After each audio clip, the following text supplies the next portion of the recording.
Here are a few things to know about operating the Doodle Mop. To charge the Doodle Mop, use the provided charger that plugs into the handle. It also has a battery meter located on the side of the machine.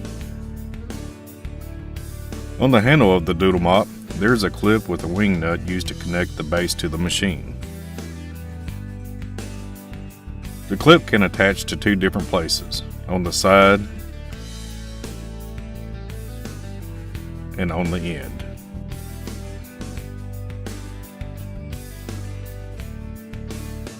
Tighten the wing nut at the base of the clip to securely attach the handle.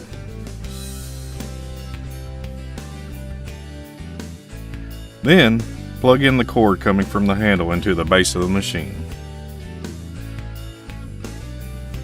Next, you can plug in the Doodle Mop and begin cleaning.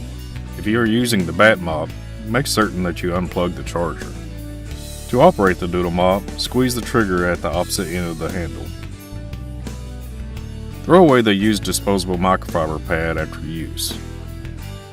To remove the base from the Doodle Mop, unplug the cord from the base, loosen the wing nut, and move the handle to one side until the clip releases.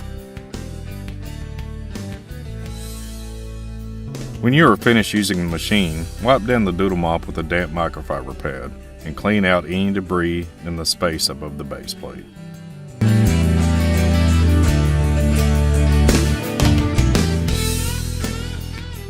Using a disposable microfiber pad reduces the risk for cross-contamination between rooms.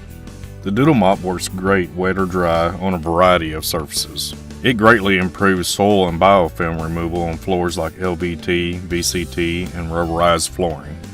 The Doodle Mop comes in a corded and a battery-powered version.